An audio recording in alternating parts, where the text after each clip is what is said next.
Hello everyone, my name is Joshua from Apologetics. The charge has often been levied against Christianity in the Bible that the Old Testament actually teaches polytheism.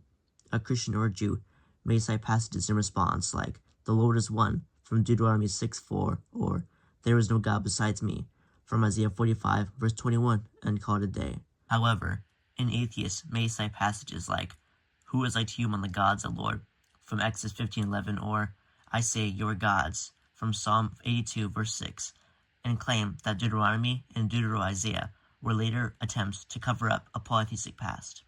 Thus, we should not dismiss this challenge too quickly, but analyze it, as I plan to do now. Without further ado, let's get into it. For the first part of my response, I would like to examine the usage of the Hebrew word Elohim in the Old Testament.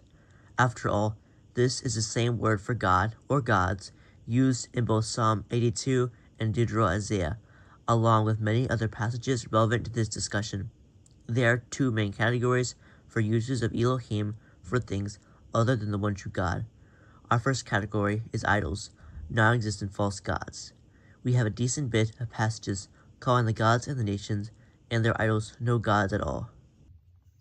Isaiah 37, verse 15, 18 through 19 reads, "Hezekiah prayed to the Lord, of a truth, O Lord, the kings of Assyria have laid waste all the nations in their lands, and have cast their gods into the fire, for they were no gods, but the work of men's hands, wood and stone, therefore they were destroyed."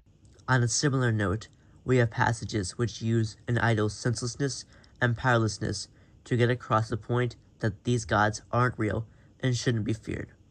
Psalm 115, verse 4 through 7 reads, "Their idols are silver and gold, the work of men's hands. They have mouths, but do not speak, eyes, but do not see. They have ears, but do not hear, noses, but do not smell. They have hands, but do not feel, feet, but do not walk, and they do not make a sound in their throat." The psalmist describes how idols are not creators, but creations of men, how they can't speak, see, hear, smell, feel, walk, or talk. Essentially, to describe something as being entirely senseless and impotent is to call it non-existent. That is the implication. Deuteronomy 4, verse 32 to 35, 37 to 39 reads, "For ask now of the days that are past, which were before you, since the day that God created man upon the earth, and ask from one end of heaven to the other, whether such a great thing as this has ever happened or was ever heard of. Did any people ever hear the voice of God speaking out of the midst of the fire, as you have heard, and still live? Or has God ever attempted to go and take a nation for himself from the midst of another nation, by trials, by signs, by wonders, and by war, by a mighty hand and an outstretched arm, and by great terrors, or according to all that the Lord your God did for you in Egypt before your eyes? To you it was shown, that you might know that the Lord is God, there is no other besides him. And because he loved your fathers, and chose the descendants after them, and brought you out of Egypt with his own presence, by his great power, driving out before you nations greater and mightier than yourselves, to bring you in, to give you their land for an inheritance, as at this day. Know therefore this day, and lay to your heart, that the Lord is God, heaven above, and on the earth below, there is no other." In this passage, Moses uses the events of the Exodus to show that there is no other God properly called. No other God has chosen a people for himself like Yahweh, and no other God has driven out other nations despite having military disadvantages besides Yahweh. Again, the focus is on the power of the deity, but the lack of power of other so-called gods implies their non-existence. As this passage says, "To you it was shown, that you might know that the Lord is God, there is no other besides him." We find similar claims that God is the only God due to his unique power in Deutero-Isaiah.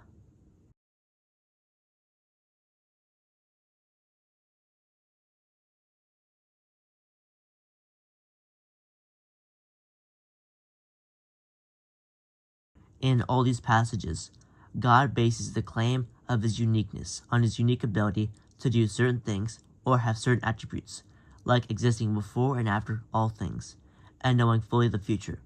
Prophets have the ability to prophesy because God, who knows all the events of history, inspired them. Now, a counter-argument some may bring up to this involves Babylon's statement that I am, and there is no one besides me. Surely, they say, Babylon was not the only city. However, this objection misses the context and the whole point of the passage. Isaiah 47, verse 6 through 11 reads, I was angry with my people. I profaned my heritage. I gave them into your hand. You showed them no mercy. On the aged you made your yoke exceedingly heavy. You said, I shall be mistress forever, so that you do not lay these things to heart, or remember the end. Now hear this, therefore, you lovers of pleasure, who sit securely, who say in your heart, I am, and there is no one besides me. I shall not sit as a widow, or know the loss of children. These two things shall come to you in a moment, and one day. The loss of children and widowhood shall come upon you in full measure, in spite of your many sorceries, and the great power of your enchantments. You felt secure in your wickedness. You said, no one sees me. Your wisdom and your knowledge led you astray, and you said in your heart, I am, and there is no other besides me. But evil shall come upon you, for which you cannot atone. Disaster shall fall upon you, which you would not be able to expiate, and ruin shall come upon you suddenly, of which you know nothing. Because Israel was abandoning the one true God to serve false gods, God decides to exile them in order to bring them to repentance. He uses Babylon as his instrument in order to accomplish this. However, Babylon took God's judgment too far, absolutely ravaging Israel. Also, Babylon gets prideful, thinking that their military success, which came from God's will, is actually the result of their own effort. Because of this, God will bring ruin to Babylon. So Babylon's statement that she is, and there is no other, is false and a symptom of their self-deifying pride, just like their statement that she will be mistress forever. Building on Deuteronomy 4, we have a related instance of God using his supreme power in the impotence of other so-called gods to show their non-existence. Exodus 12, verse 12 reads, For I will pass through the land of Egypt that night, and I will strike all the firstborn in the land of Egypt, both man and beast, and on all the gods of Egypt I will execute judgment. I am the Lord. Wisdom 12, verse 24 to 25 reads, For they went far astray on the paths of evil, accepting as gods those animals which even their enemies despised. They were deceived like foolish infants. Therefore, as to thoughtless children, you sent your judgment to mock them. By sending plagues upon Egypt and killing the firstborn of the Egyptians, Yahweh executed judgment on the gods of Egypt and mocked them. If you look at the 10 plagues sent on the Egyptians and some of the main gods the Egyptians worshipped, it would seem like Yahweh targeted particular Egyptian gods for each plague, showing their powerlessness and ultimately their non-existence. So, Elohim can refer to the gods and the nations and their idols without thinking of them as gods in the proper sense of the term. In essence, Yahweh showed that these so-called gods are non-existent, merely the work of men's hands, by revealing the inability of the Egyptian gods to protect their people. Another instance of the one true God showing the non-existence of foreign gods is the contest between Elijah and the prophets of Baal in 1 Kings 18, 20-29. So Ahab sent to all the sons of Israel and gathered the prophets together at Mount Carmel. And Elijah came near to all the people and said, How long will you go limping with two different opinions? If the Lord is God, follow him, but if Baal, then follow him. And the people did not answer him a word. Then Elijah said to the people, I, even I only, am left a prophet of the Lord, but Baal's prophets are 450 men. Let 2 bulls be given to us, and let them choose 1 bull for themselves, and cut it in pieces, and lay it on the wood, but put no fire to it. And I will prepare the other bull, and lay it on the wood, and put no fire to it. And you call on the name of your God, and I will call on the name of the Lord. And the God who answers by fire, he is God. And all the people answered, It is well spoken. Then Elijah said to the prophets of Baal, Choose for yourselves 1 bull, and prepare it first, for you are many, and call on the name of your God, but put no fire to it. And they took the bull which was given them, and they prepared it, and called on the name of Baal from morning until noon, saying, O Baal, answer us. But there was no voice, and no one answered, and they limped about the altar which they had made. And at noon Elijah mocked them, saying, Cry aloud, for he is a god. Either he is musing, or he has gone aside, or he is on a journey, or perhaps he is asleep and must be wakened. And they cried aloud, and cut themselves after their custom with swords and lances, until the blood gushed out upon them. And as midday passed, they raved on unto the time of the offering of the oblation. But there was no voice, no one answered, no one heeded. Then Elijah said to all the people, Come near to me. And all the people came near to him. And here appeared the altar of the Lord that had been thrown down. Elijah took 12 stones, according to the number of the tribes of the sons of Jacob, to whom the word of the Lord came, saying, Israel shall be your name. And with the stones he built an altar in the name of the Lord. And he made a trench about the altar, as great as would contain 2 measures of seed. And he put the wood in order, and cut the bull in pieces, and laid it on the wood. And he said, Fill 4 jars with water, and pour it on the burnt offering, and on the wood. And he said, Do it a second time. And they did it a second time. And he said, Do it a third time. And they did it a third time. And the water ran round about the altar, and filled the trench also with water. And at the time of the offering of the oblation, Elijah the prophet came near and said, O Lord, God of Abraham, Isaac, and Israel, let it be known this day that you are God in Israel, and that I am your servant, and that I have done all these things at your word. Answer me, O Lord, answer me, that this people may know that you, O Lord, are God, and that you have turned their hearts back.